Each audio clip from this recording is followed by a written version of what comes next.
I'd like to call this meeting of the Carson City Airport Authority to get to order. It is Wednesday, May 23rd, 2018 at 6:02 p.m. at the Sierra Room, 851 East William Street, Carson City, Nevada. Madam Secretary, could you call the roll, please? Chairperson Law? Here. Vice Chair Vowell? Here. Member Barrett? Here. Member Golden? Here. Member Harris? Here. Member Harvey? Here. Member Rogers? Here. Quorum is present. Thank you. Would you stand and join me for the Pledge of Allegiance, please? Allegiance to the flag of the United States of America and to the republic for which it stands, one nation, under God, indivisible, with liberty and justice for all. Thank you.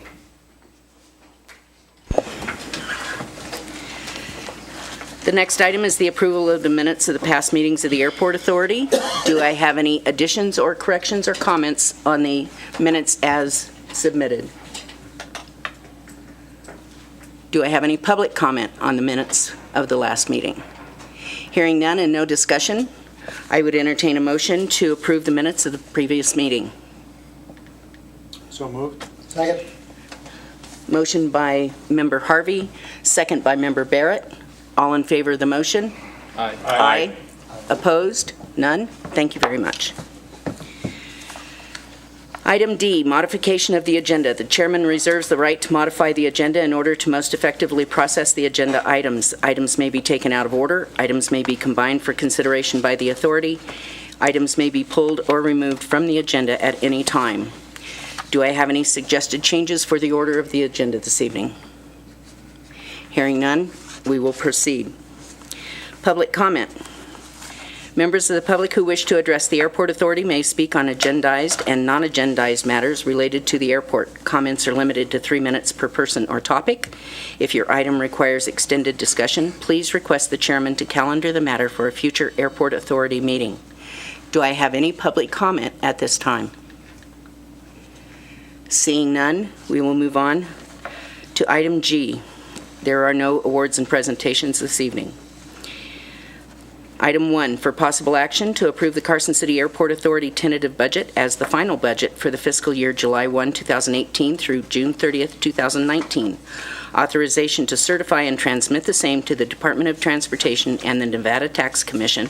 Authorization for staff to make the required filings. Ms. Cohn, please state your name and continue. For the record, Beth Cohn-Cole, a partner at Cohn & Company. I took the recommendations from the board, and you have an updated detailed budget. This isn't what's submitted to the Department of Taxation. It's much more summarized. And I'd like to briefly review the changes that were made from the last meeting. There are 3 items highlighted: the AV gas tax at approximately $120, long-term parking fees at approximately $500, and the open house income at $2,500. Down below, that in the neighborhood item was moved to marketing and website. So it was, marketing and website was $1,500. It was increased for that in the neighborhood of $1,500 to a total of $3,000. And the accounting and audit was broken out between accounting other and auditing of $12,000. And those were the changes that were made since the last meeting. Any questions for Ms. Cohn? Thank you very much. Appreciate it. And I'd like to point out for the record, we'll do an augmentation, a summary form based on these numbers that were estimated by management for June 30th of 18. We'll do an augmentation for your next meeting so that you're not over budget. So we'll augment the rock sales because your income was up. Thank you very much.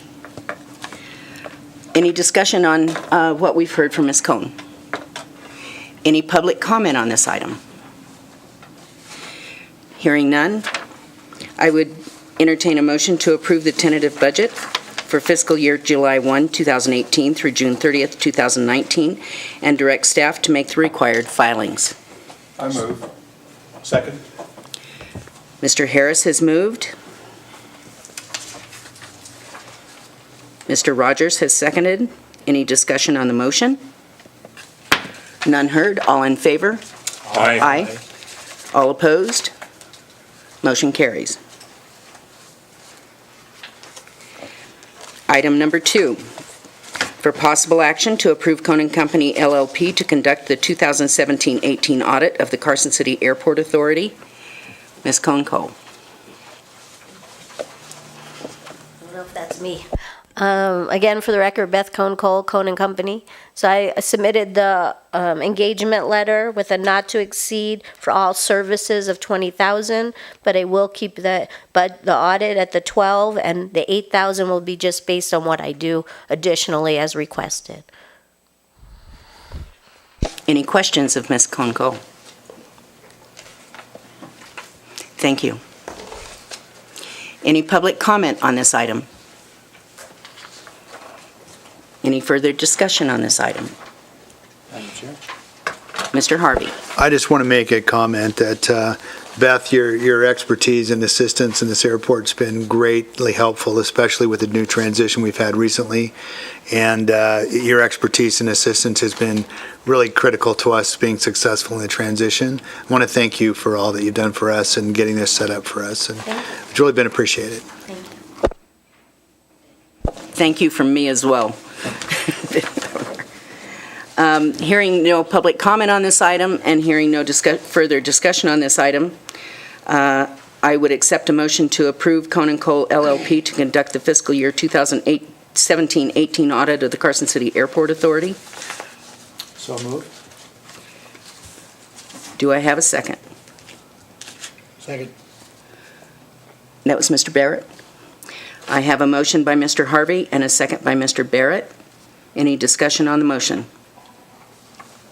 Hearing none, all in favor of the motion say aye. Aye. Any opposed? Nay. None heard. Motion carries.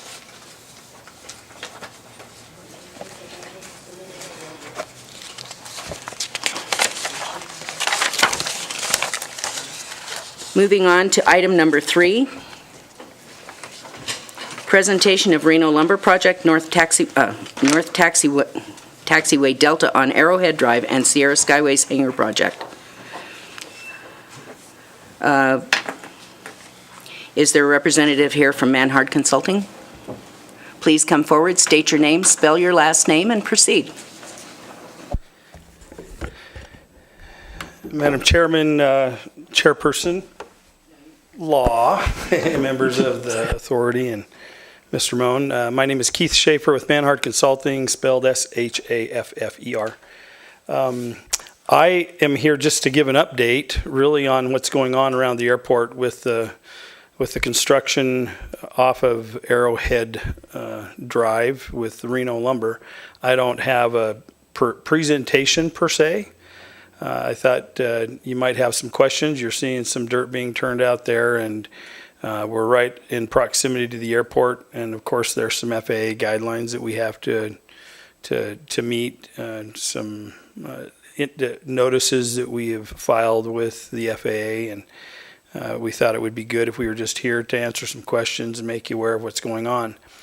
If I might, I'll just give you a quick review of what that project entails and what it's going to look like when it's done, and give you an idea also of where we're at right now and what the first phase is.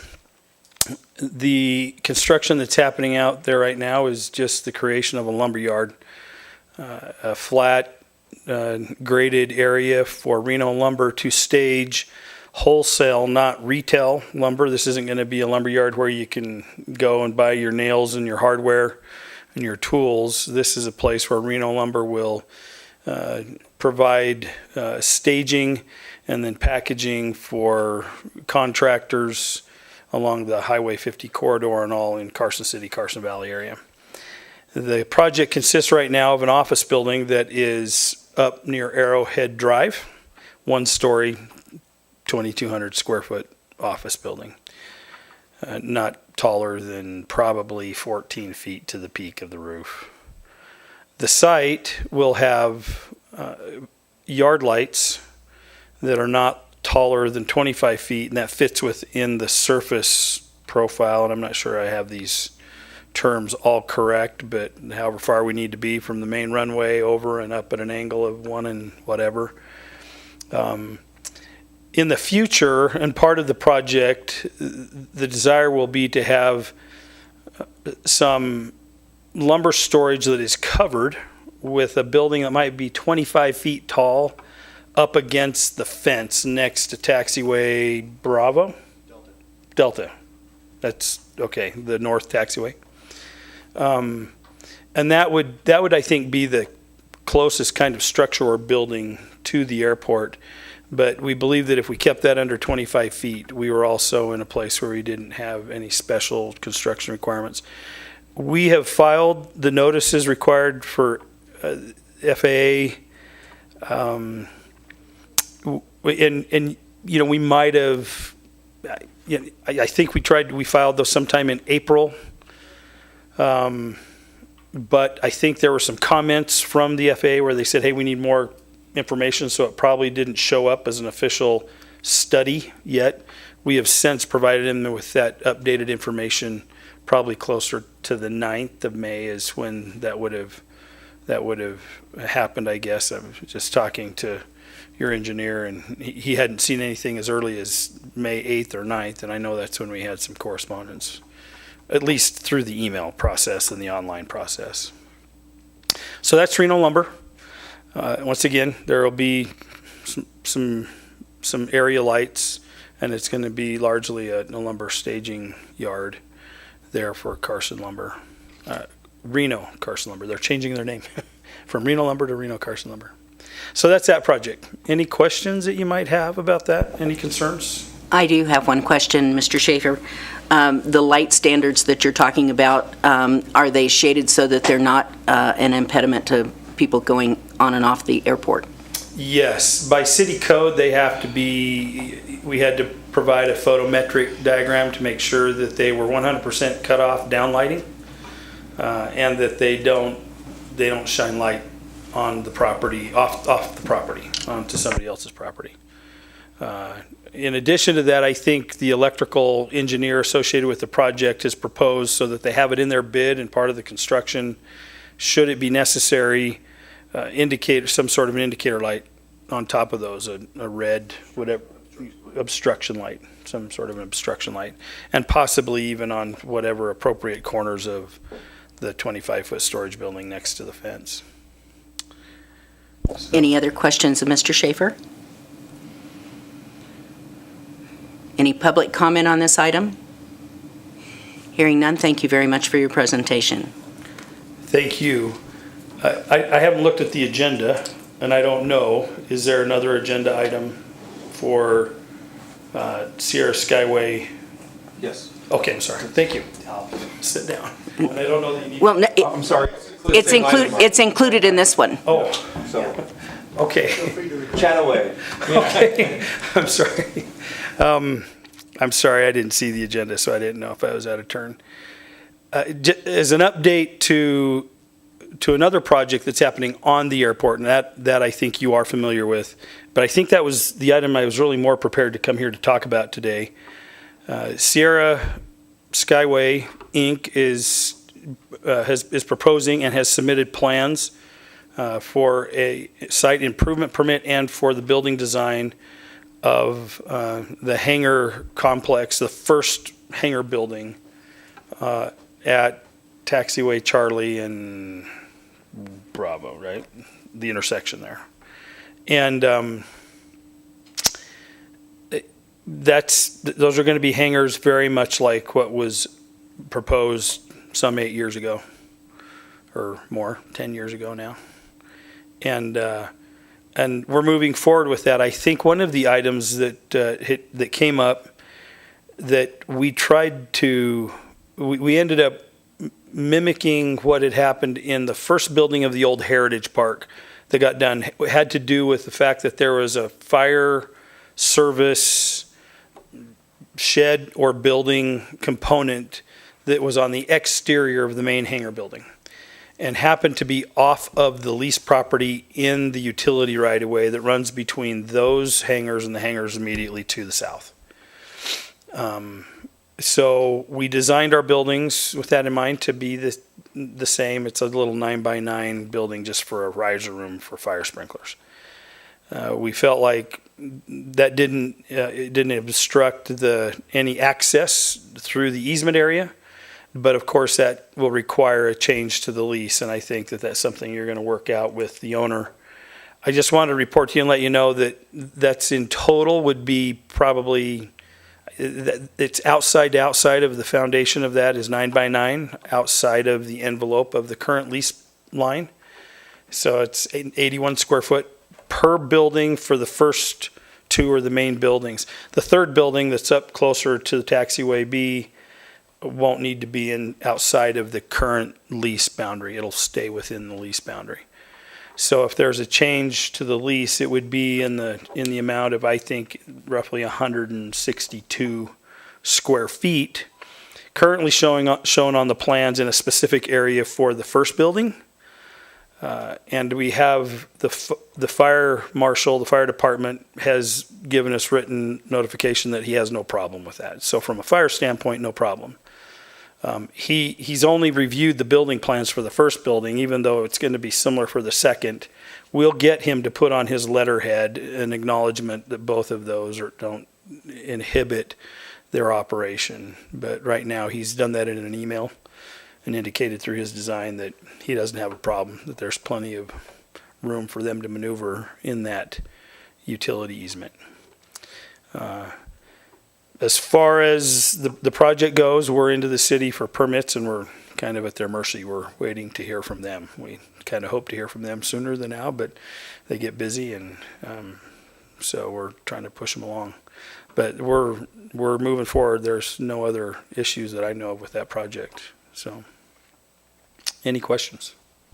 I have a couple. You said that they have sent you email verification. Has that been provided to Mr. Moen? I believe it has. Okay. And secondarily, you're aware that Mr. Takis has worked with the building department to make sure that the special use permit's still effective, correct? That is correct, and I think we collaborated on that a little bit, so. I would give Mr. Mr. Takis. Schaefer the credit for that, because I think he was a jump ahead of me and was able to clear that up. But yeah, I was working on it as well. That needed to be headed off at the pass. Yeah. One additional thing I'd like to request, with respect to this additional 9 by 9 foot area, can you provide us with a legal description of that area so that we can attach that to an amendment to a lease? Absolutely. Okay, great, thanks. We can do that. I was reluctant to do that for both of the buildings right now because they're getting ready to build the first one and should, for some reason in the building process, you know how that works. Yeah. You know, the fire department, where the connection is, we don't maybe necessarily know where it will be for the second building. So if you want us to do it for both of them, we can do it, and if it has to be adjusted, we can do that. Or we just do it for the first building. I would suggest we do it for both, because if it turns out it's right for the second one, then we're done. Perfect. And if we just do it for the first one, and then we know we're going to have to go back on the second one. And amendment of the lease is not a difficult process. It has to be approved by this board, and then it has to be approved by the Board of Supervisors. I'm not expecting any problems, particularly given that the fire marshal is okay with the width of the access way. But my guess is it's going to be quicker. We have a shot at doing it in one shot. Let's try and do that, okay? We can do that. I can have my surveyors put together a legal description on that. Any other questions of Mr. Schaefer on this item? Can I just add one other item? And this is in the future. Certainly. And I want this to be on in your radar and a matter of note and record. The project that we are moving forward with, at the end of the day, is a condominium hangar project. Currently, right now, the special use permit to allow the construction and that use, and I agree with Mr. Takis that, we don't understand why a hangar requires a special use permit on the airport, but it's because of colors and those kinds of things, and that's what the city has required. But that special use permit process, and even though that special use permit was approved, they built the first building and said, okay, the use has been initiated, so the special use permit is in force. And that's how they justified that and said, now you can continue to build those without a special use permit. However, during the downturn, when only the first building of that original Heritage Park project was developed, and only the first building was built, and the rest of the remainder parcel was given back to the authority in the city, the tentative map and the subdivision map that went with the condominium part of that expired. So we will be initiating with the Planning Commission and the city a tentative subdivision map for condominium to refresh that tentative, and that you'll be seeing. We're hoping to get on the agenda for that in the next few months. We're trying to make an application to the city in June, so that means it would be July or August would be the Planning Commission meeting, to move forward with the perfecting of whatever they require, and then the recording of a final map for that again, the re-recording and the creation of that final map for that condominium development. So you'll see that come up. Don't confuse that with the special use permit and say, oh, I thought that was all done. We are going to be going through an entitlement land development process. In the meantime, we're building the first building so that he can get it vertical and get some tenants, maybe lease that out. And then as he gets the final map, then maybe he'll be able to sell those and continue on, and that's the idea. So we're going forward with an improvement plan before a subdivision process, which is common in these kinds of things, to get a building going and then do the subdivision process. So I just wanted you to be aware of that, and if you have any concerns or questions, I'd be happy to answer those about that process. I do have one other question about the location of the water riser room the utility riser room that you're talking about. Brian, do you know if that coincides with the maps we got from the city as far as access to those lines? Are they adjacent to his building? The ones you sent me that show existing water, stubbed out water stuff? I believe so. If you give me a moment, I will check on that. Just at your convenience. You can cover that in your engineers meeting if you'd like. But I know they gave us maps of where those existing utilities are, and I just wanted to know if it's adjacent to the property where you need them. Yes, and if it doesn't line up exactly, it'll be constructed that way. Okay. On our plans Okay. that are in for permit right now, it shows a connection. Okay. All right. Any other questions of Mr. Schaefer? Thank you, sir. Thank you. Any public comment on this part of this item? None seen. We will move on to the next item.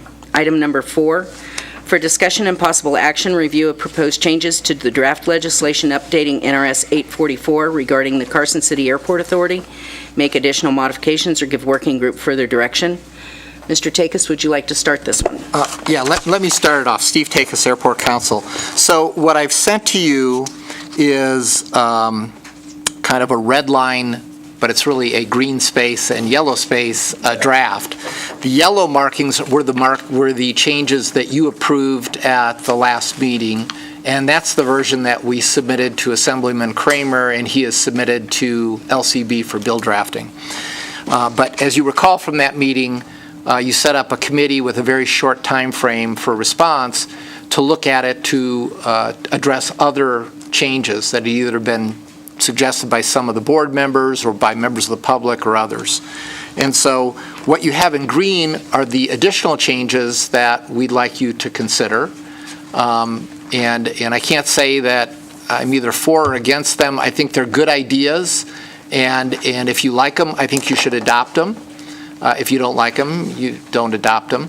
But here, let me just run through quickly what they are, because I think they're all good ideas. The first one is in Section 4. There was a proposal to change the number of members from 7 to 5 on the idea that that would make us a little bit quicker to move, a little more nimble on our feet, easier to meet a quorum, less burdensome when you're trying to schedule a meeting because you don't have as many people if you have to schedule a special meeting. Things like that. But then the question is, okay, if you're going to reduce it to 5, who do you remove?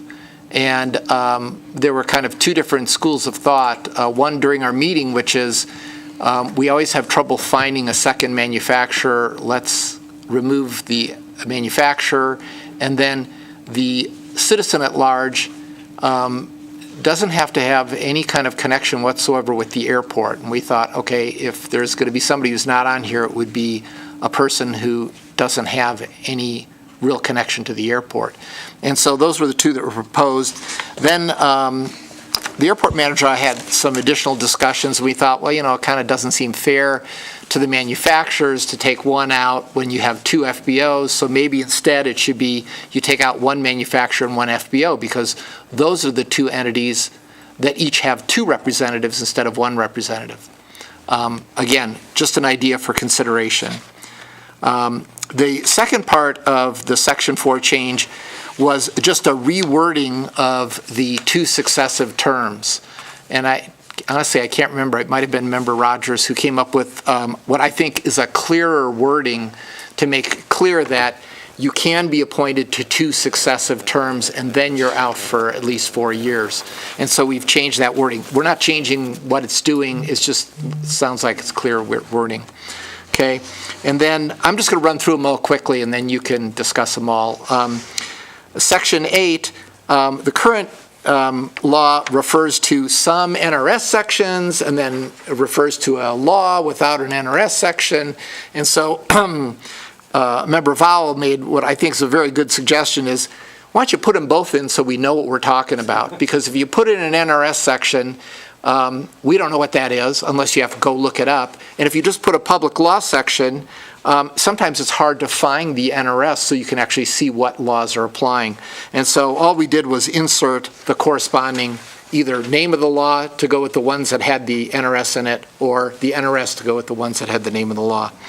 Okay, under 9, we made kind of a significant change, but it really is a cleanup change.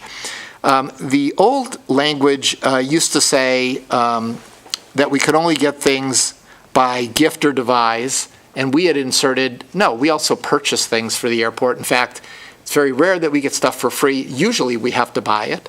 And then it used to say with the board approval of the Board of Supervisors, we acquire real and personal property. Well, we've never really gone to them for the acquisition of personal property. If we have to go buy some equipment or some supplies or something, we just do it. And so for that part of it, it's really just trying to make the law reflect the reality.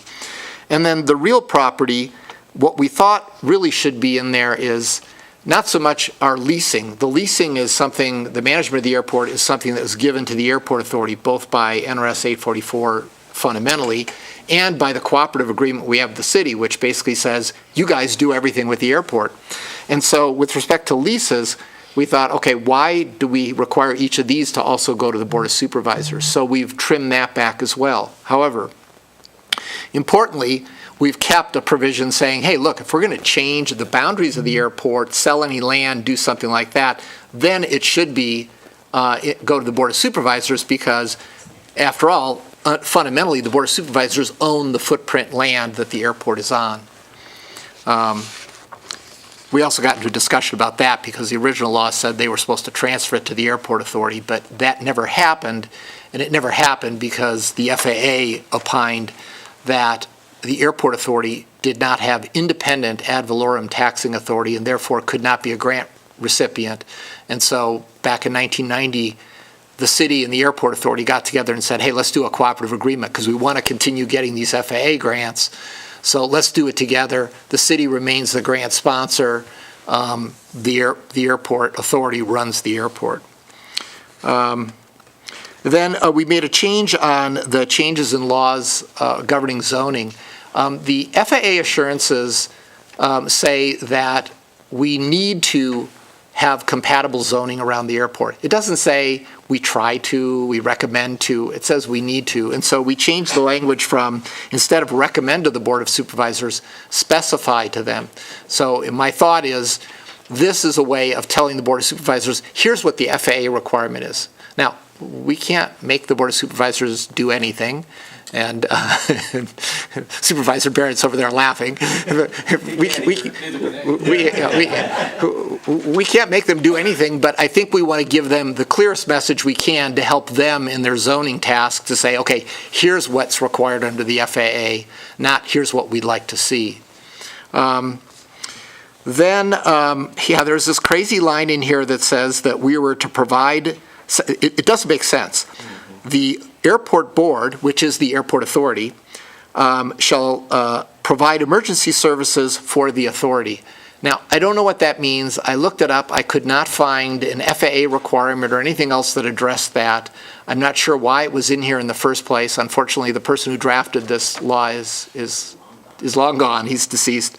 And so our recommendation is to take that out. In the very next sentence, it says, contract with any person, including people who transport passengers or cargo by air. We don't think that there's any need to include the clause, including people who transport passengers and cargo by air. I mean, if you can contract with any person, certainly that includes the universe of things. It includes that. I checked to see if there was a transportation law, because we were thinking, oh, maybe there's a transportation law that requires that. I couldn't find anything that requires that language. And then it says, any contract between the board and a fixed base operator must be submitted for approval by the Board of Supervisors. Again, that's not something we do. If we need to have something done by an FBO, whatever it is, we just make those arrangements and we get it done. If we had to wait for a Board of Supervisors meeting, and that day-to-day business stuff wouldn't happen. And so our thought is that line is kind of surplusage and doesn't really recognize the reality of today's world where things happen quickly and you need to deal with them. Okay, and then in jumping ahead, section 24, this is the section on hiring and firing, and we never implemented this section. The section says the board may adopt procedures. However, we did get in an argument with a past employee over whether it was mandatory or not. His attorney was arguing it's mandatory. You look through this list of things, and for an organization that maybe has 20 or 200 employees, yeah, maybe this makes sense. For an organization that has 2 employees, and who knows, if we're really successful, we might grow it to 4 someday. These kinds of criteria, I think, are really kind of a ball and chain. I don't think they're helpful to us. Certainly, we're not going to discriminate against anyone. Federal law prohibits us from doing most of the nasty things that you could think of anyway. So our thought was to remove those surplusage. We remove those provisions because we see them as surpluses. One of the things we did retain, though, is the right of an employee for any discipline to be heard and to have a review process. Now, our manager reports to you, so I guess that review process would also be before you, but if our manager was disciplining our operations guy, our maintenance guy, or someone else down the line, then there would be an avenue of relief where that person could still come before you, before the next step, which anything we do wrong, our next step is not the Board of Supervisors, it's actually the court system. Okay, and then 26, we deleted 26 entirely. 26 said, once you're formed, within a certain amount of time, the city needs to transfer certain things to the airport authority, equipment, funds, things like that. All that stuff's already been completed. There's really no reason to have a law that says, within this time period of 1989, you need to do this. It's all been done. 28, 28 said that if you don't have time to hire a lawyer, you can use the DA's office in that interim period. Clearly, that window has gone away, too. You've had hired counsel now for a pretty long time.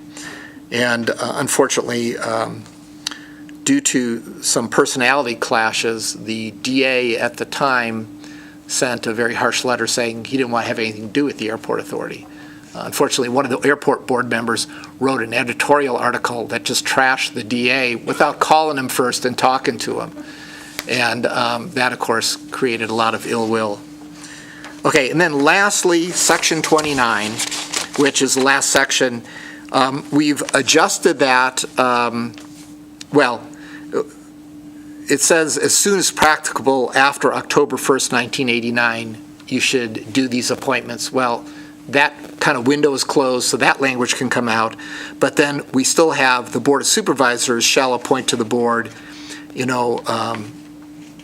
the people on 4-year anniversaries of those initial dates, so that we always have staggered terms, so that we don't get into a situation where, oops, all 5 or all 7 members all expire at the same time and we have no continuity and no way to bridge things. The difference there in the green is, one, to take out that lead-in sentence, which should be taken out. The other part is related to that 7 to 5. So if you don't vote to change the makeup from 7 to 5, then that other change that's made to the end of that falls away as well. So that's what we did, and I can certainly answer any questions you have, and so can Member Rogers and Member Vowell and the airport manager, all of us who were involved in the discussions. And it was very fruitful. I mean, it was fun. I think we accomplished a lot in thinking through the problems while we were doing it. I would like to commend you all for your work on this. As far as I'm concerned, it was a yeoman's piece of work. The only comment I have is my concern over changing it from 7 to 5, creating a problem where if a future chairman or myself want to establish a subcommittee that has a broad range of expertise, if we put 3 people on that committee, we have a quorum. And that, to me, limits what we're able to do widely. Secondarily, my other comment would be, as far as reducing the number of FBO representatives or manufacturing representatives or members of the public, I think the more expertise, the wider the experience foundation for this group, I would rather keep us at 7 and have it slightly unwieldy than to go to 5 and lose that ability. So those are my comments on my review of it. The other thing is, when you reduce it like that, you need to have a chairman and a vice chairman and a treasurer. That gets really skinny as far as having enough members to pick those people and do it well. So that's my comment as far as that's concerned. I do think that in Section 9, where you talk about the internal control portion of, having the city responsible for one part of our operations and us responsible for the other, that allows us some separation of duties, which is an important internal control item, and I think that that's important. I think that this still addresses that, the split between our responsibilities. So, are there any other comments from members? Mr. Golden. Great work by those involved. Nice cleanup. Steve, at the very top, there's a typo. I just want to bring it to your attention. Recommendation. Yeah. Oh, I purposely, Just to make sure I was paying attention, No. right? no, I purposely shortened it so it would fit on one line. I apologize. Nice cover. As you know, Steve, and maybe some other people know in this room, I presided over an airport board that was a publicly elected board that had it was its own governance. We had basically like a city, but we were an airport. We were we were actually in 2 counties, a bi-county agency, okay, that was in unincorporated territory. We had no oversight, and the airport to this day has no oversight by any other governmental entity. It was its own and still is and will remain its own governmental entity.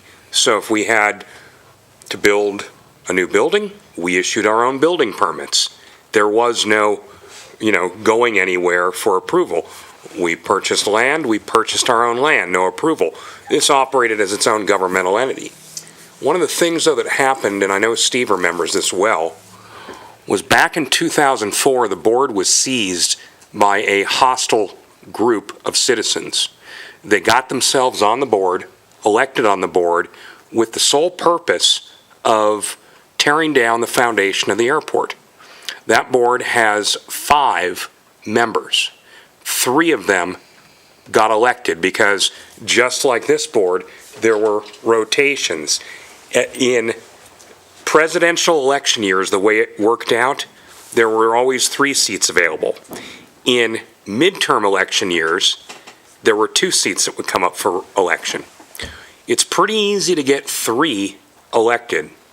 It's pretty tough to get 4. Yeah. And I dealt with these people. The damage they caused to that airport has taken, they got on the board in 2004. The airport, I would say now, is turning the corner. For the first time in 14 years, they put a shovel in the ground to build a new hangar. Okay? I am just vehemently opposed to reducing the number of airport authority members from 5 to 7 because the unintended consequences of creating a smaller governing body for this airport are such that things of that nature can and very might will happen.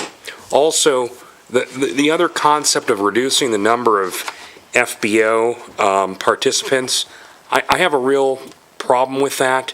The FBOs on the airport have more of a vested interest than any other members of the airport authority here. And to only have one party representing the FBO community on the airport, I take issue with. There are multiple FBOs on the airport, and they are the largest tenants by land area, possibly by financial contribution. The manufacturers are off airport. They are not on airport property. So, the concept of reducing the manufacturers, I guess I'm ambivalent to, but to reduce the number of FBO participants on the authority, I think it's just wrong. And let me be very clear, too. I'm not opting for a second term. So you're going to have to find 2 more but when I'm done. But the reality is the FBO community at the airport has a vested interest in the operational aspect and success of the airport, where the other members of the airport authority, they do, but they don't have that vested interest. So those are my comments, and I'm just going to state for the record, you won't get my vote to reduce the number of participants on this airport authority from 7 to 5. Vice Chair Val. So I just want to address a couple of the words that were just spoken. There was never any intent on the committee's part to devoice or take away any particular segment's voice on the table. When we went in and started talking, we had a couple of goals for the committee, which actually still exists. We're going to meet at least, I think, a couple more times to kind of finalize this document and incorporate the feedback that we're getting from the full board. One of the goals was to do everything that we could to streamline the operations of the airport itself, whether it was for the board or for someone wishing to do business with the airport. From personal experience and other people's experiences, things like writing leases often take a couple of runs through this board and then through the Board of Supervisors, and next thing you know, something that should have been, 2 or 3 week process turns into 4, 5, 6, 7 months. So a lot of the cleanup language that we looked at in this was kind of motivated by those ideas of what can we do to make the airport a friendlier place for folks to do business, that want to do business here. In terms of reducing the size of the board, that was actually my suggestion, and this is absolutely nothing that I would ever go to bat for. It was an idea that I thought would help make things run a little bit smoother. And the feedback that we've gotten from the 2 other members right now who've just spoken, those ideas weren't really voiced in the committee meeting. So this is the first time that we're hearing that kind of pushback, and we'll definitely take those comments on board and rethink what we were looking at in terms of how we were trying to do that. And then one of my personal goals for the committee was to take a look at this legislation and figure out, there are a lot of ambiguities in it in terms of there are certain things on one hand where it's like you have to do this and then you should do this, and then we looked at, there were other clauses that said, well, you know what, you don't really have to do anything you don't want to do because we're just giving you carte blanche to do whatever you want to do. And we wanted to make sure that there was some clarity in terms of what the city is expected to do, what the airport authority is expected to do, and basically revamp this and then get rid of the cooperative agreement with the city as much as we could, incorporate the goals of the cooperative agreement into the legislation so that, again, this board was created to manage the airport. Let us do that. Let's go write leases, do the business of the airport without having to go back to the Board of Supervisor for every single item and say, Mother, may I please have $1 to do this or do that. So those were the goals for the committee. And like I said, it's still a work in progress. So we will definitely take these ideas under consideration and come up with maybe purple for the next iteration. And see what we can do to make it a little bit Neon green. okay, neon green for the next iteration. And the specifically, I want to address this. We didn't spend a lot of time on it, but the idea of reducing some of those clauses that were in the employment part. The basic issue that we had was the phrase that says "which must include." Well, you know what? There's no way to reconcile this with 101 different things that are going on, and every time we take an employee action, having to go back and look at the law and see if we can actually do this or not. It seemed a little bit onerous on a board for being able to get anything done in a reasonable amount of time. There was a comment that was made that there's an employee rule book or a manual or something like that that the chair was working on that was going to have a lot of these policies and procedures, and I don't think that it's necessary for us to make a laundry list of 101 items that need to go into the law when we've got a rule book that we're in the process of writing and setting up that's a living document that can be changed as we need to change it, versus this document can only get changed every couple of years if we can find somebody to sponsor us. Yes. And it seems like it wasn't really substantially updated since it was created 28 years ago. So in the interest of trying to move things along and make things easier for us, a lot of these strikeouts on this were literally taken from that ideal of let's just get rid of some of this crust, make it go away, and find other ways to deal with some of those issues in the future, whether it be airport rules or Title 19 or something like that that could have a quicker and faster, more expedient resolution rather than having to go to the state legislature to, again, ask, Mother, may I please do this? Thank you very much. One of the things I might add, sorry. Member Harris, did you want to say something? Member Harvey, Treasurer Harvey. Thank you, Madam Chair. First, want to say, I think, like everyone else, great work on this. I agree with so much of it, and I agree, you don't put a laundry list of do's and don'ts on your employment. That's a handbook. You have legal laws, federal laws we all have to follow. It makes no sense to put that in there, and I appreciate that. We do have to follow through with that, our own handbook and guidelines, but I think that's something that you have worked on and I have as well, as I think we can help Mr. Moan complete that. So first of all, I appreciate that. I have to echo the concerns about the reduction. I do not think we should be messing with that right now. For all the reasons that have been said, I think it causes us some real problems from a management perspective. In talking to the previous members on the board from my organization in manufacturing, they also had concerns about this as well, for much what you've said, and from our own perspective. Yeah, it's been hard to get some of those on board, but honestly, that's what this was built for, this whole area here. Manufacturing was supposed to be some simpatico to the process, and we have a lot of issues with building. Our structure's right on it. There's a lot of rules we have to follow, the FAA rules too, just so we're on it as well. But anyway, we have the same concern, so I'm on board with everything with the exception of the change in the number. Member Rogers, would you like to go first? I'd just like to echo that the change from 7 to 5 was an attempt to streamline the process of finding board members and allowing people who wanted to have, achieve consensus on the board to have fewer people to work with. Yes, so, but I don't think that that's anything that needs to be defended. I mean, if the board agrees that they want to stay with 7, that's perfectly fine. I do want to comment that I think that we still should have a cooperative agreement with this city, but I think that it can be greatly reduced, just like we've taken a reduction here. So, I mean, the city and the airport have to work together on a variety of subjects, and we ought to have an agreement that states that we're going to do that and how we're going to do that. I think we can probably cut that document down to half or a third of its current size, and that's what we were trying to set up with what we were doing here. So those are my only additional comments. Member Barrett. Thank you. I think I would make the fourth vote against reducing.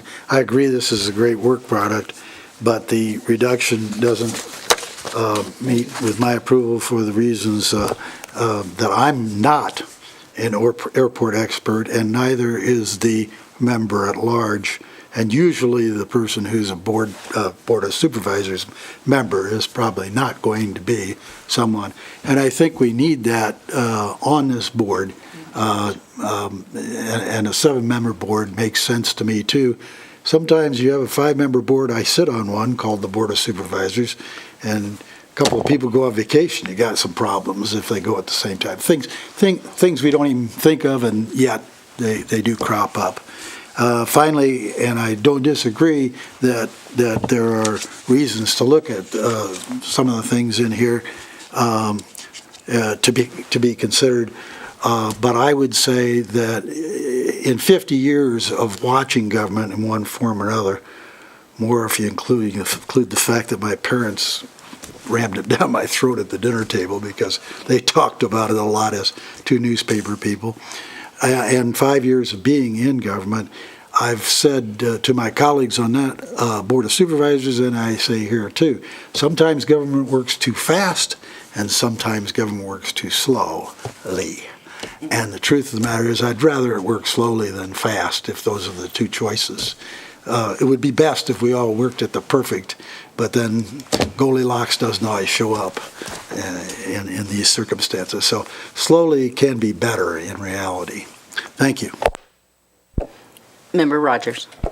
I'd like to make one more comment, please. I personally think that if the only objections that the board expresses to the changes that have been made is the reduction from 7 to 5, that in the interest of keeping things moving and avoiding unnecessary meetings and so on and so forth, I can't think of a reason why we couldn't approve this as written, with the exception that we don't go from a 7 to 5 and just push it forward and be done with it, with Mr. Vowell's concurrence. Is that a motion?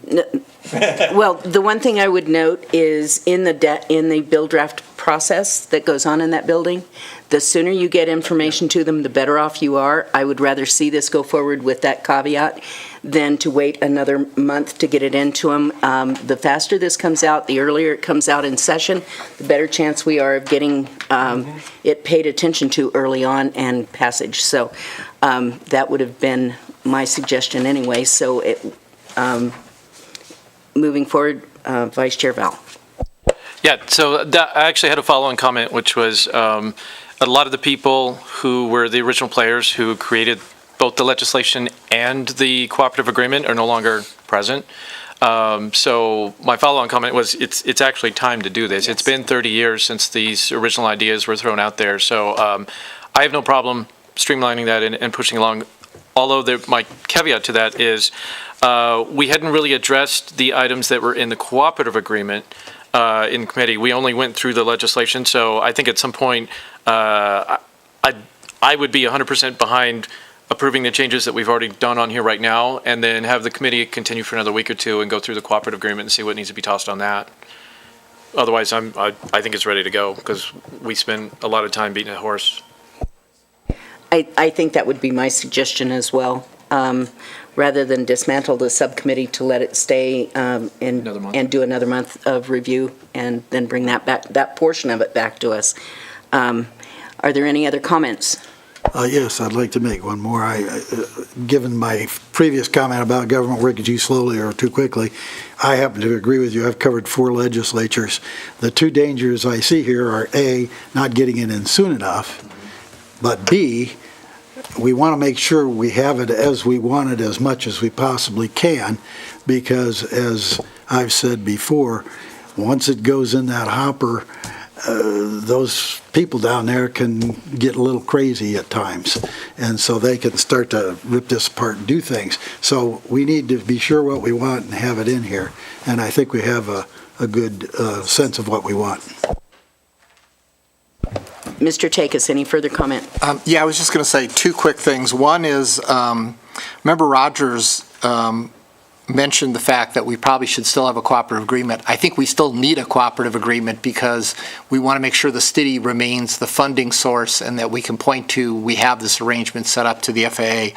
So Section 26, which talked about transferring the stuff through a cooperative agreement, I'd like to tweak that language so it says we will still have a cooperative agreement for the relative duties and services provided to each other. And then beyond that, I would like to also have the opportunity to present this to the Board of Supervisors so we can get, I mean, I totally respect Supervisor Barrett's feedback, but I'd like to make sure that we don't have other supervisors that have issues with this, because frankly, when this thing goes into the legislature, there's really 2 entities that are most concerned about it: the Airport Authority and the city. We're really the only involved entities, and we want to make sure that we're on the same page, because that helps. And as I explained to other people, even when you've got a relatively small change on a narrow piece of legislation like this that only affects limited parties, we still run into horse trading. We still run into certain legislators who say, but what am I going to get for it? And it's kind of like, well, it doesn't impact you. So we still have that issue to deal with. And former Supervisor Livermore and I, on one simple little change to make the manufacturer position default, that if we couldn't find one, we could appoint somebody else, we got to the Senate side, and the chairman of the Senate committee it got referred to basically said, what are you going to give me for it? We said, we just want you to process it. This is unopposed legislation. We've already talked to our Senate representatives, and everybody's go. He still wanted something for it. And so, unfortunately, our legislative process, our political process, has become a little bit twisted that way. And so you have to think about that too. And so I guess I'm amplifying in part what Supervisor Barrett said, which is we want to make sure we got it right and everybody's on board and get it in. And so if you're going to vote on it, I would ask you to vote on it less the change on the change from 7 to 5, and also permit me to tweak Section 26 so there's still a cooperative agreement, and then authorize Mr. Moen and I to take it to the Board of Supervisors. Okay, any further comments? Any public comment on this item? Hearing none, I would entertain a motion to approve the revised version of the legislative changes and direct staff to pursue the bill draft request with the 2 changes, deleting the portion that has to do with reducing the number of members and adding in the cooperative agreement provisions in Section 26. Could I have a clarification on that? Because there's 2 places where it talks about that. Right, Section 29 4 as well. and 29. Right, Yeah. right. So, Yeah. So, Adjusting sections 4 and 29 to eliminate the change in number, exactly. and then adding in the cooperative agreement language in 26 pursuant to Mr. Takis's comments. And taking it, have them. And having staff, and having staff pursue the bill draft request with Assemblyman Kramer and the Legislative Council Bureau. So I would entertain that motion. I move. Oh, okay. And do I have a second? I do. Okay. I have a motion by Member Harris and a second by Vice Chair Vowell. Do we have any discussion on the motion? Did that motion include it going to the Board of Supervisors? I didn't hear Yes. that. Yes, okay. Any public comment on this item before we vote? None heard? All in favor of the motion say aye. Aye. Any opposed, nay? None heard, motion carried. And thank you again for your work on this. This has been a great improvement, I think, over what we have currently. Just a follow-up question. Member Harris. Steve, what do you imagine the timing of informing the supervisors and this actually getting into the legislative hopper? What do you think? If it's not too late to get on the first meeting in June, I'll get it on the first meeting. Otherwise, it'll be the second meeting in June. It'll be mid-June. Because I know that the window for us getting items to them so they can process them through and get them on their agenda and clear them with the city manager takes a little bit of time. But it'll be either the first meeting in June or the second meeting in June. Okay, thank you. Moving on to item number 5 for possible action. Discussion and approval of FAA AIP 32, rehabilitate taxiways A, B, C, and D, taxi lanes E, F, and access road, acceptance of Maxwell Asphalt as the low bidder at $229,588.30, and to authorize Chair Law to accept the FAA grant. Also to authorize staff to obtain board supervisor approval, alternatively reject all bids and reissue requests for bids or accept the only responsive bid for the 3 bids received. Mr. Fitzgerald. Okay. Brian Fitzgerald, Atkins Airport Engineer. This project was put out for bid. Opened bids up at the end of Wednesday of last week, and turned out that a verbal indication that licensure was A General Engineering or an AB General Engineering during the pre-bid meeting was stated that those were not the only required licensures for the project, because the project was basically a specialty project, and having a general engineering licensure meant that only larger companies could bid on the project.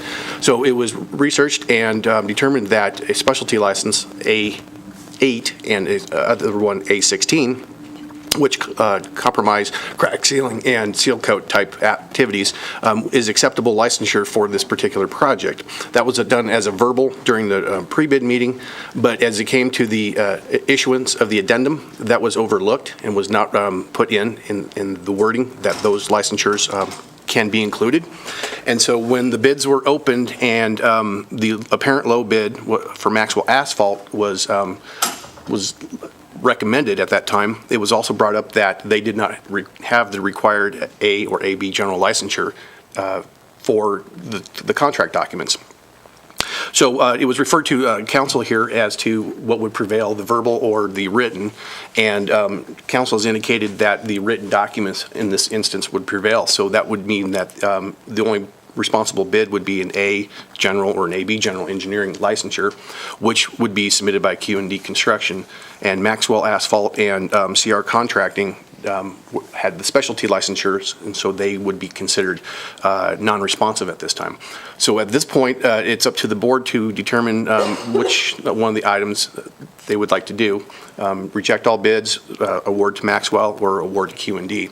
And it is council's recommendation, my recommendation as well, that we reject all bids and clarify the language on this so that there is no ambiguities, and reissue for bidding and get new bids in prior to the next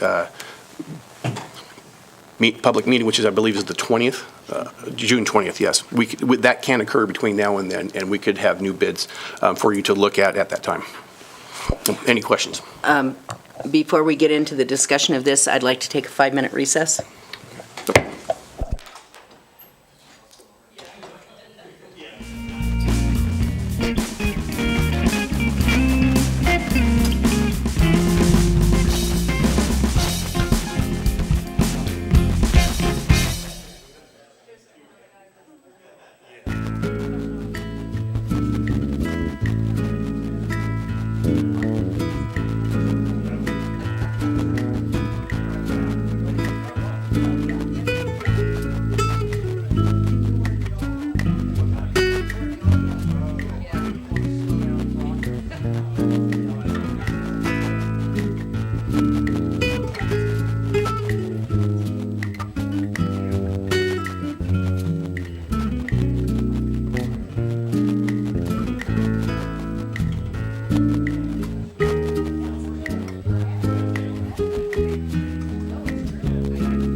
Okay, we are back to business. It was discussed and explained to us that there were deviations within the bid process that might jeopardize either the qualifications of the bid that was accepted by the paving company or Q&D, who were the unsuccessful bidders. It would be my suggestion at this point, having dealt with construction processes in the past, everybody needs to be on the same page. Everybody needs to have a level playing field, as they say. And it would be my suggestion, and I would entertain other discussion, but it would be my suggestion to set this bid process aside and reissue it to the earliest possible time henceforth. So any other comments on that? Mr. Golden. Yeah, I hate to delay the project in any way, shape, or form. Unfortunately, I have been on the side of the equation where I was sitting on the board of directors of an enterprise that was sued by Granite Construction over something pretty similar to this. And the construction industry, as Steve well knows, is extremely litigious. You know, I would recommend to staff that we reject all bids, go back out to bid as quickly as possible with a short time frame, let them respond, you know, with full disclosure as to what's required. That's my suggestion. This falls under the category of too quickly or too slowly. I think we want to go slowly on this one, and so I agree. Member Rogers. I also think we should reject all bids and go back out, but I have one caveat. If that causes us to only have one bidder, I think that there might be some negatives involved in that. Do we have any feel for whether, with the properly written contract, we'll get more than one bidder? Yes, I do believe that will be the case. All indications would point to the two lowest bidders would resubmit their bids at the very least, and that would allow fair competition at this point. If we maintained the A or the AB general engineering licensure, we may only get one bid in that route. So if we have it reworded to where you can have that or a specialty license, as long as it's the proper specialty licenses, I believe we'll have more than one bid, yes. Vice Chair Val. Two questions. First one is, are we sure that all those different license types are acceptable? And secondly, what's the minimum timeline for rebidding? Both good questions. Those two specialty licensures have been reviewed by the Nevada Contractors Board, that those are the acceptable licensures for this particular project. I wanted to find out if there was anything else beyond those two specialties that was required, and there was not. And in terms of timeline, NRS indicates that the project has to advertise once, and then no less than 21 days after that advertisement, you can open for bids. So as long as we get the advertisement out and to the public before next Wednesday, we can open up on June 20th, the day of the next board meeting, review the materials at that time, and then be able to present something to the board that night for approval or rejection at that point. Was that our original timeline to have it done next month, or was it for this month? Original timeline was for this month. However, when we are projecting out on dates and so forth, by having it go another month, it will probably put the project to after the air races for the initial start, which I know is a big concern for the airport. Trying to do something like this, closing down runways and taxiways during the air race time is not, the right time to do it. So we believe it'll be pushed back towards it after the airports, the air races, yeah. Any other questions of Mr. Fitzgerald? Any public comment on this item? Hearing none, I would entertain a motion that we reject all bids and renotice the project for bids with the correct information in the written bid documents at the shortest possible time. So moved. Moved by Vice Chair Val, seconded by Mr. Barrett. Any discussion on the motion? Hearing none. All in favor of the motion, say aye. Aye. Aye. All opposed, nay. Hearing none, motion carries. Item number 6. Just a question Mr. here, and Harris. this really doesn't affect any of the thinking or voting or anything, or any of the talk. But is there, what are the consequences of the fact that the bidders know who has bid what. This is like a do-over in baseball, and now you know how well the guy swings at the fastball.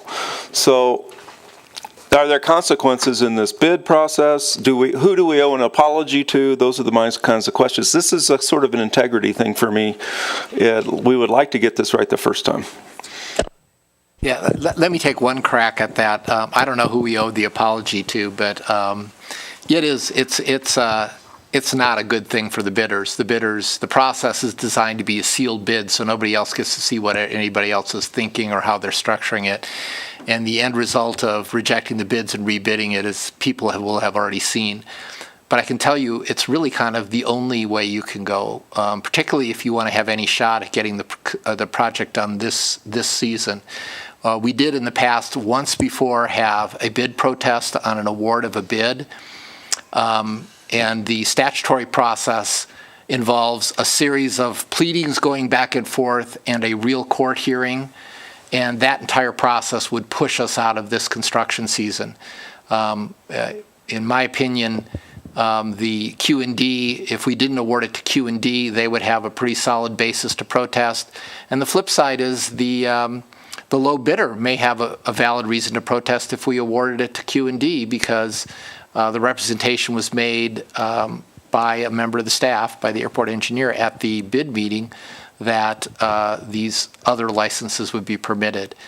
So, yeah, we owe some apologies, and it's not the optimum situation, but I think you're doing what you've just voted on is the best and probably the only way to go. I'll let Mr. Fitzgerald add anything that he can. And on other notes, I have experienced rebiddings as well, and the numbers generally come in relatively the same. Unless somebody has left a large amount of money on the table, then they will make that up. And yes, once the bids do come out, the bid items are public knowledge at that point, the bid tabs. So this would have been seen by everybody else. You just would have been able to, so that's where they made up of that extra money and so forth. So I don't think it's going to hurt the project. In overall, we might have some slightly different numbers coming in at this point. So it doesn't happen very often, but it does move forward. Thank you. All right, we will move on to item number 6 for discussion and possible action. Authorize staff to submit the AWAS replacement estimate to the FAA for inclusion in the 2018-19 ACIP. Mr. Fitzgerald. And Brian Fitzgerald again with Atkins. On this item, we had discussed at earlier meetings about the need to replace the equipment for the AWAS, which is getting close to expiring. I have received the updated cost from the manufacturer for this, and it included also a little bit of administrative costs. So the overall grant application we're putting in is for $35,100 to replace the equipment. And also, I did some more research back into the differences between the AWAS, ASOS, and so forth, as indicated by to the members. And essentially, what we have is the biggest and best thing that the FAA will pay for at this time. An ASOS, which would be a brand new installation, possibly could do more for the airport, but would have to be funded from another source, and that may take a lot longer to get at this point. And in my opinion, the gamble to put in ASOS at this time could be upwards of a year or so to do, and that you might lose your AWAS at this point. So it's my thought that it would be best to replace the equipment and then continue to do the research to the ASOS and see if that is a necessary alternative for the airport in moving forward. Questions of Mr. Fitzgerald? Vice Chair Val. 3 questions. In your report, you said that the original unit was installed in 2010 for a cost of $97,000, and now the rebuild's only $35,000. What's the big spread? There's like $60,000 or $50,000 differential. The remainder of the equipment and the appearances, that's the difference between the current cost and the original cost. It also includes parts of construction to install all these things together and so forth. The overall project, I believe, was like $150,000, and that was to create what is currently out there. And then the actual equipment itself, obviously, is a lot less. Okay, I was just asking because stuff like that normally doesn't get cheaper, so I was wondering why. Well, it's not the full. It's not the full build. Correct. It's the basically the brains and a couple of sensors. Okay. At this point. Second question, you mentioned in your report right now that we have an AWAS 3 PT. What is the PT? What is that in terms of features? What are we getting? The PT portion is present weather and thunderstorms. And so the different levels as you go up indicate what sensors you have on it. And so it has all the sensors from an AWAS 3 plus present weather and temperature, along with any of the items that would be included in a 2 or a 1. So where would RVR come from? Would that have to be an ASOS, or can an RVR sensor be put onto an AWAS 3? I don't have the answer to that, but I believe it is on an ASOS, but I'd have to double check that. And last question was, did we solicit any kind of bids from other vendors other than just the one that built it? No, we did not solicit from other vendors because most likely we would have to replace all components. As this is a proprietary type system, to just replace what is necessary to move forward, we went straight back to the manufacturer. And I believe since it is under a certain threshold that we can sole source that. Is that correct, Chief? Under 50. Yeah, under 50, yes. Any other questions of Mr. Golden? Nice work, Brian. From my experience, that bid is, I know you sole sourced it, that's a very competitive number for what you're trying to do. So you got my support. Well, I don't take all the credit on that number. We did have the previous manager and Ken involved in soliciting that number from them, and we actually received that number last year, and it was within $10. So what they were giving us hasn't really changed over the past year, so I credit Ken as well. Any other comments or questions? Any public comment on this item? Hearing none, I would entertain a motion to approve the replacement of the AWAS using the updated estimate of costs and update the ACIP accordingly. Also move. Second. I have a motion by Mr. Golden, a second by Vice Chair. Any discussion on the motion? Hearing none. All in favor of the motion, say aye. Aye. All opposed, no. Hearing none, motion carries. Okay, moving on to item H, Airport Engineers Report. Mr. Fitzgerald. Back at it again, Brian Fitzgerald Atkins, Airport Engineer. First of all, wanted to let you know that on the Airport Master Plan update that we have going on, we scheduled the third Planning Advisory Committee meeting for Wednesday, June 27th, 2 o'clock at the Terminal Building. There will also be another public meeting that evening at 5:30. We will. Give me the date again. I'm sorry. That would be Wednesday, June 27th, 2 p.m. The invites for the other members outside of the Airport Authority will go out in a timely manner.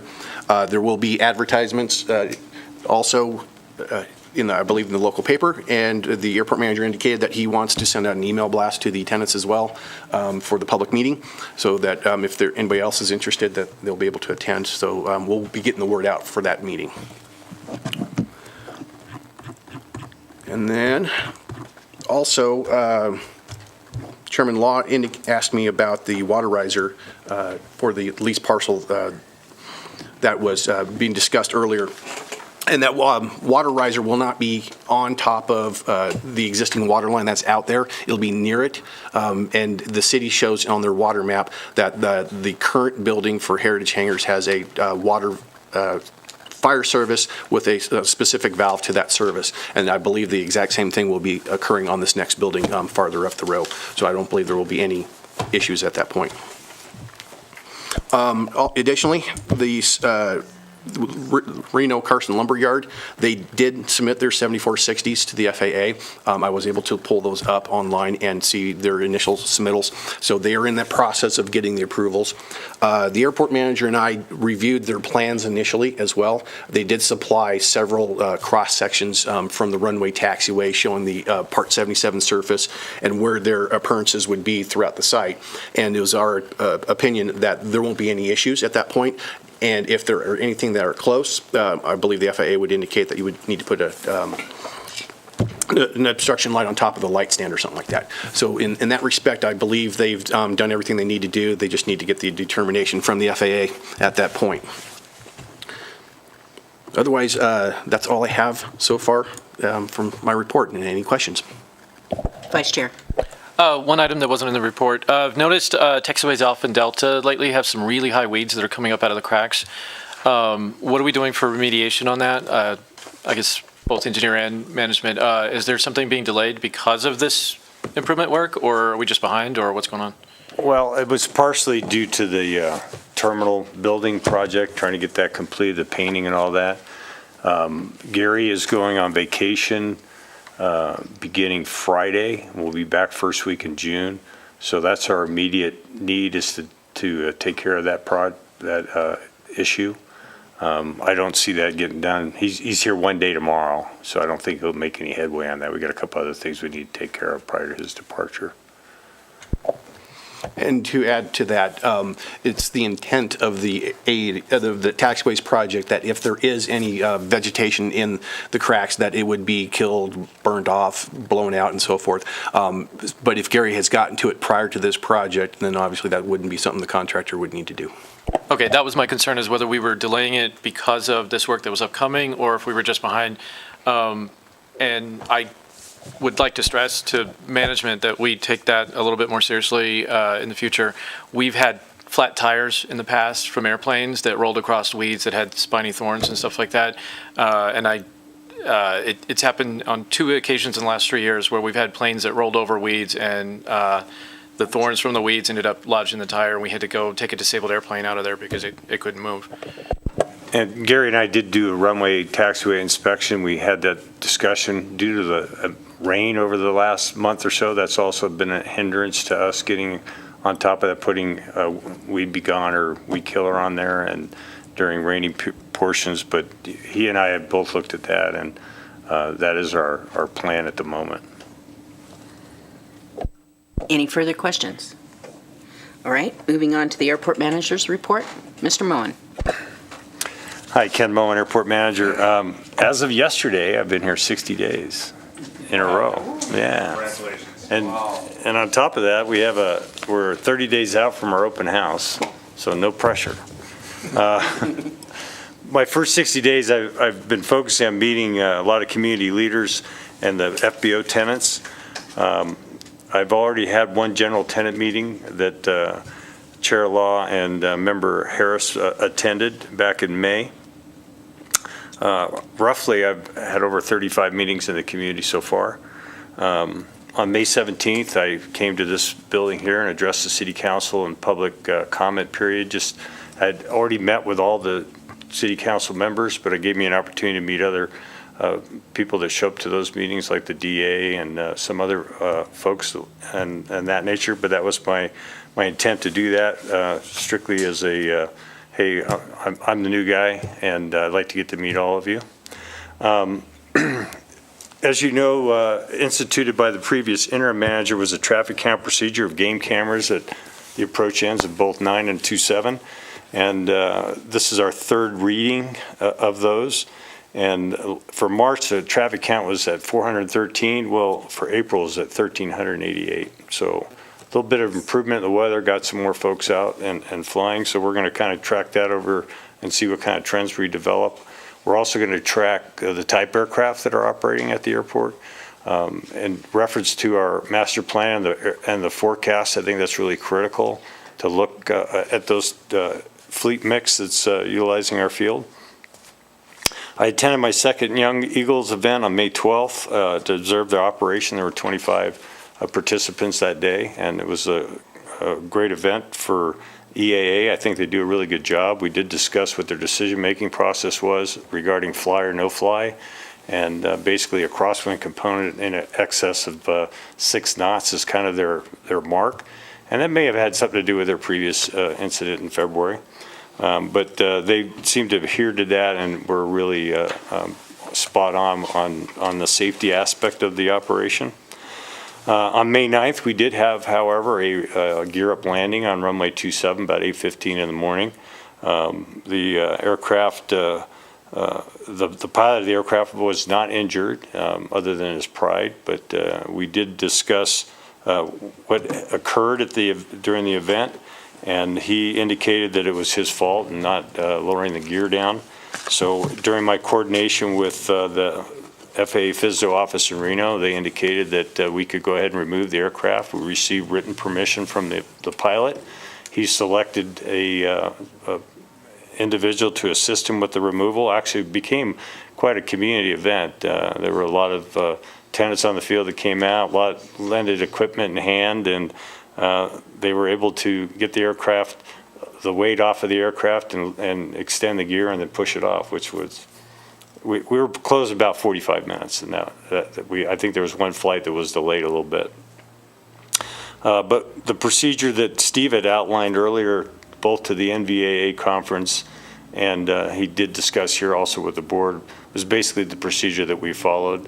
I am formalizing some more documentation as far as official form, and we're going to put together a go bag that Gary will have in the airport vehicle. So if a situation does occur like that, we'll have the proper forms and other documentation to be able to address that situation. But we did get the runway closed through Reno Tower contacting NorCal, and then got it open, like I said, about 45 minutes later.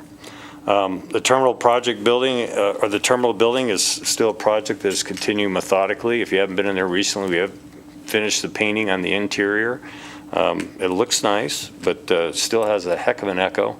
And so we're looking at addressing that. There may be I'm getting some quotes on some work.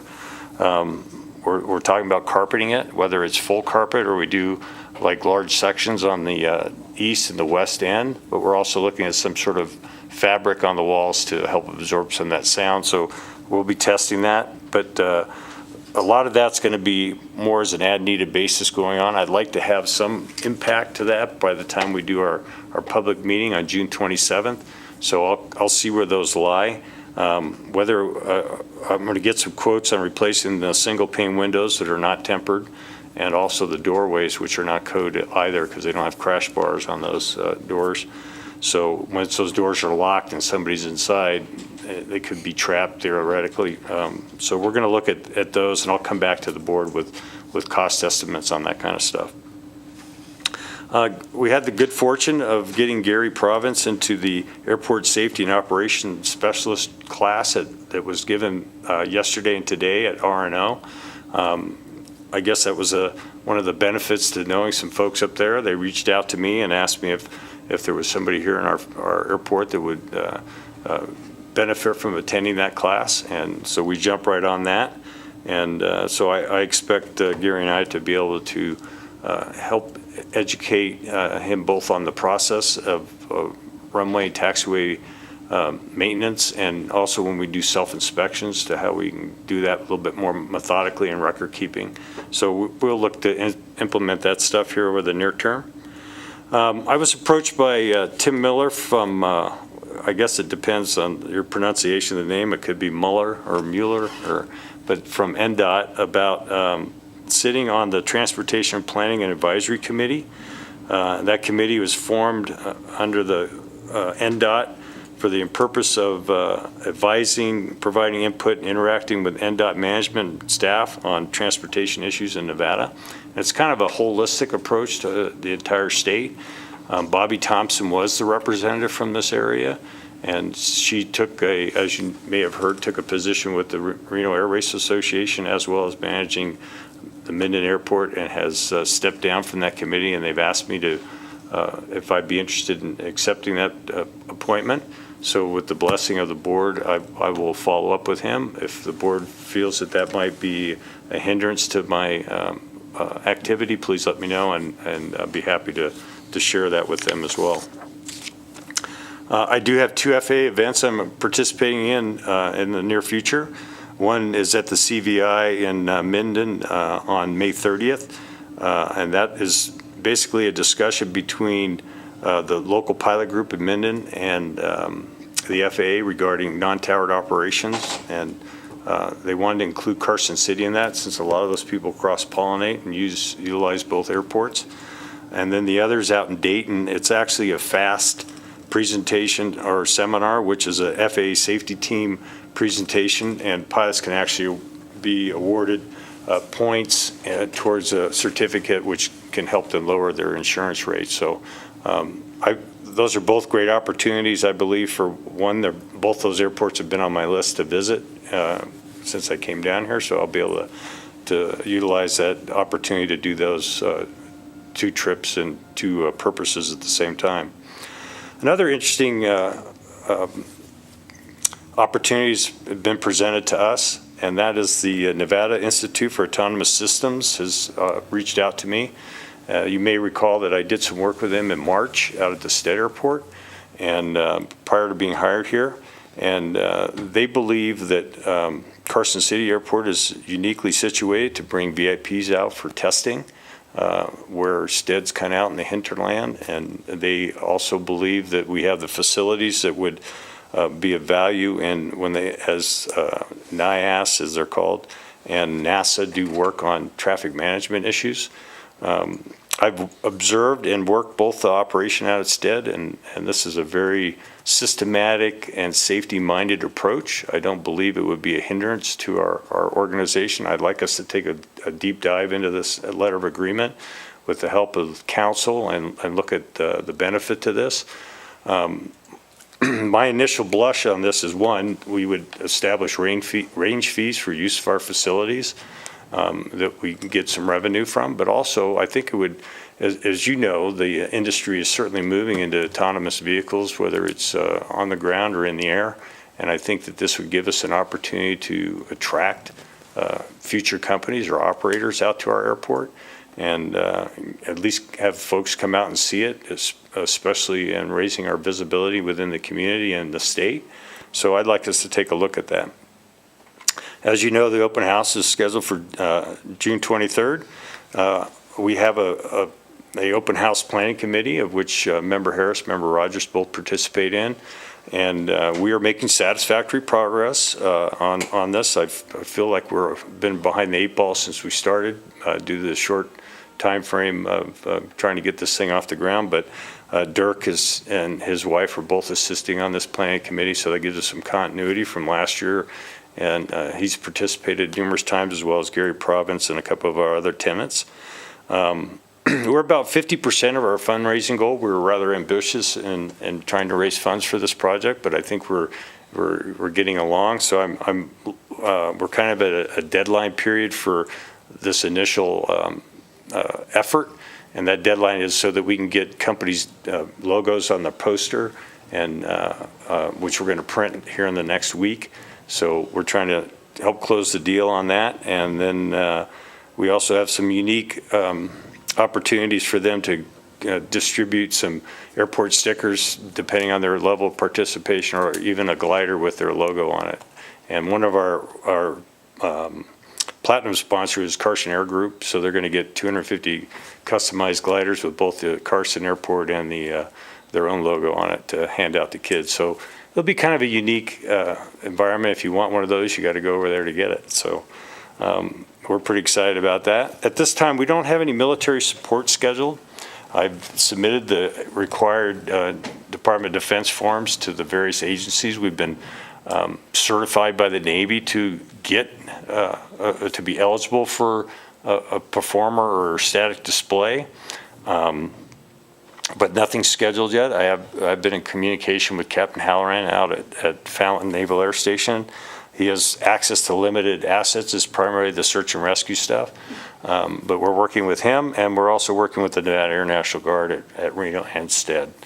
But we've really kind of flipped the emphasis on the open house to GA aircraft, and really focusing on what you're going to see when you come to an airport like Carson City, And we're trying to really focus around the attendees, the kids, the youth, that, hey, this is your first entry into aviation. You don't start out in the F-18 as much as you'd like. So we want to really show them the variety of aircraft and opportunity in our industry. Two more things real quick. Applied Technologies came out and did a pavement survey on behalf of NDOT, and they did it on May 20th. So that's going to be some great information that we're going to get back on our facilities that we didn't have to pay for, which is nice. And JFG Systems has given us a quote for setting up the new email. If you recall, with the ruling on personal email and personal devices, that we felt this was best to set up individual email addresses for all the board members, as well as myself and Gary Province. And the cost for that is nominal. It's $716 to set them up for 9 addresses, and that includes the archiving ability for all that. And that concludes my report.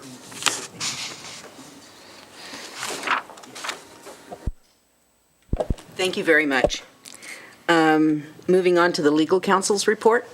Yeah, I Mr. just Takis. have just one item. Steve Takis, Airport Council. When we were listening to the report on the Sierra Skyways project, the engineer, Mr. Schaefer, had mentioned that they had resolved the special use permit issue. There's one other element to that, and I think he deserves the credit, although I have to say candidly, both Hope Sullivan and Lee Plemmel in the City Planning Department have been solution finders for us. They've been very helpful to us. But what we learned is that what I learned, and maybe they knew it, I didn't know it, none of us knew it, is that the airport is actually zoned general recreation, I think is the category. It's the same thing as all the parks are, which means that anything you want to build, you need a special use permit for. And I learned this when I was voicing my opinion, which is, how can the airport be zoned something that we have to get a special use permit to build a hangar? It's the one thing you want us to build on the airport. And the answer was, well, because there isn't a special zoning district for the airport. Maybe there should be.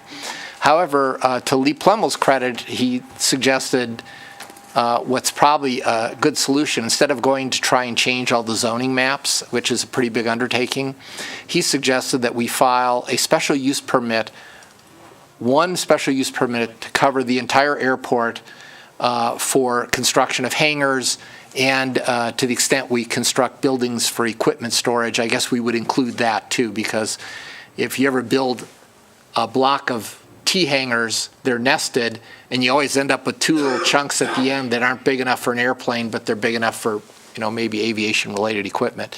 And so my recommendation is that, and I'll get together with the airport manager on this, is that we file that. Now, there isn't any urgency right now. The urgency that Mr. Giangreco had is he had ordered all this equipment, the engineer's ready to go, and then he's informed by city planning that he has to get a new special use permit and go through that entire process.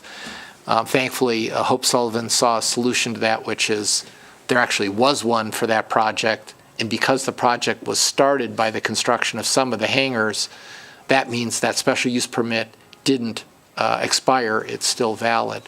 So she found a solution to the immediate situation, but I think long-term, we want there to be good development, and in the spirit of trying to remove the roadblocks and the things that slow down development on our airport, filing a general special use permit would go a long way. And so that's the only thing I have to report on.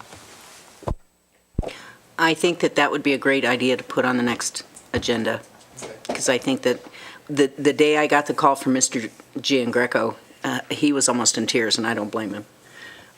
The idea of a special use permit for hangars was just way beyond me.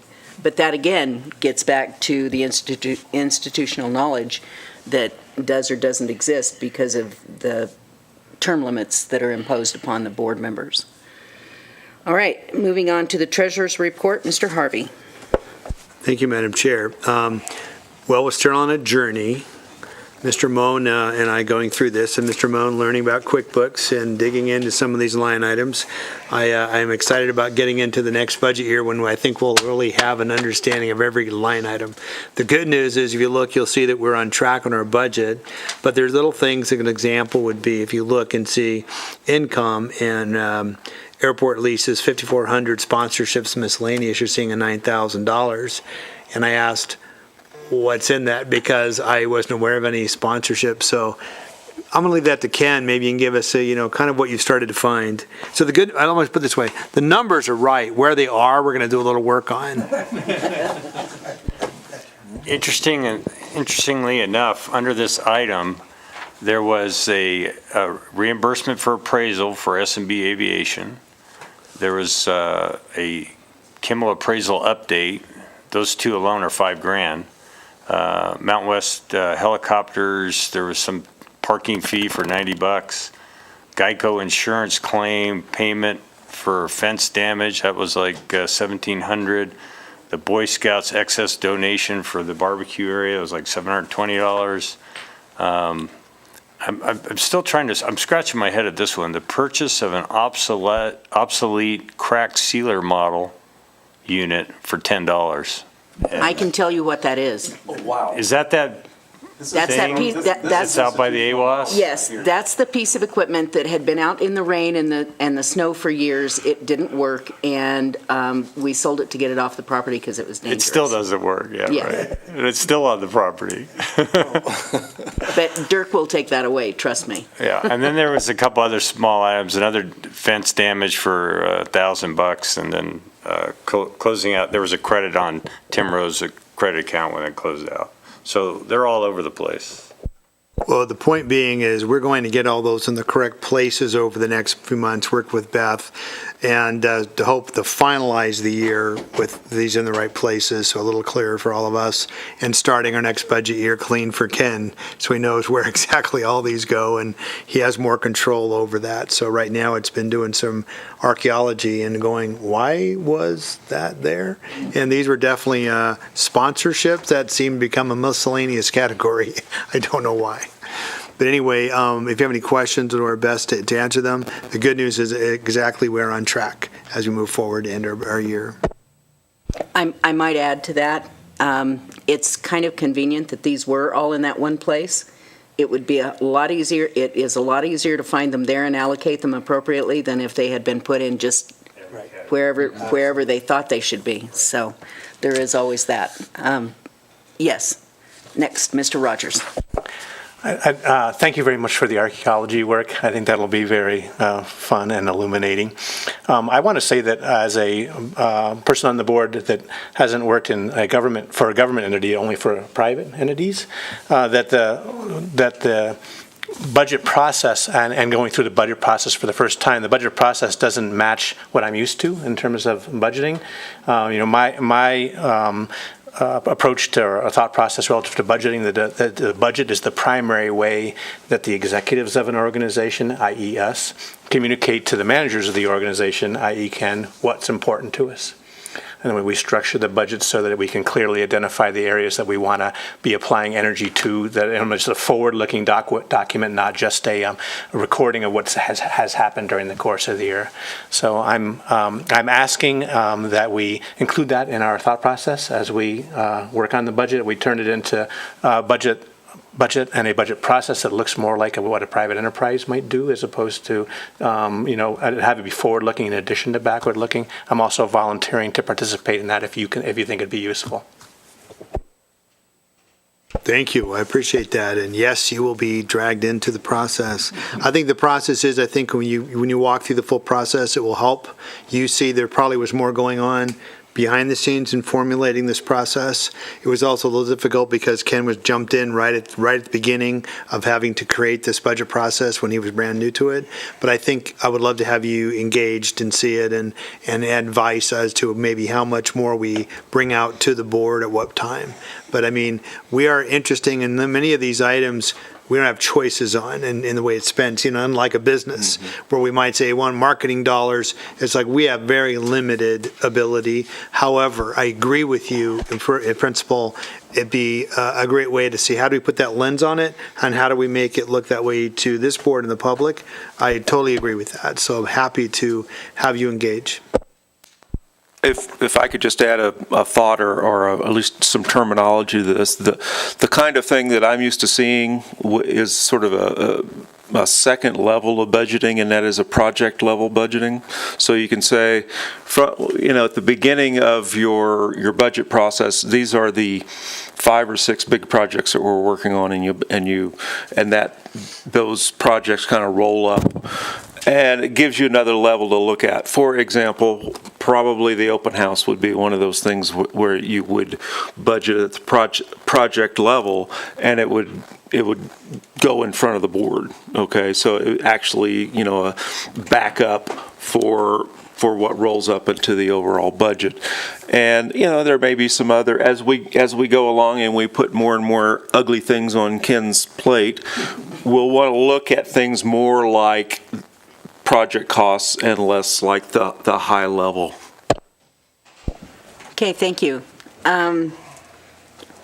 Further comments, Mr. Rogers? I'll just briefly say my thoughts, just as a preview of what we'll be talking about, is that, I like to see a separation occur between costs that are direct costs, that directly impact our ability to market to the airport and grow the airport, separated out from what I'll call SG&A or overhead type costs that are just requirements that have to be met. Because we certainly would want our manager to be focusing constantly on reducing SG&A costs and maximizing the amount of our expenses that are going towards and activities that cause the airport to be more desirable or more ready to grow. Thank you. Moving on to item L, report from authority members. The one item I would have here is that I have been in contact with the Treasurer's Office regarding the local government investment program. I have submitted the information to them for them to submit to the Treasurer and the Attorney General to see if we qualify. And I am waiting to hear back from them and should hear back from them before our next meeting. Any other review of projects or internal communications or reports from authority members?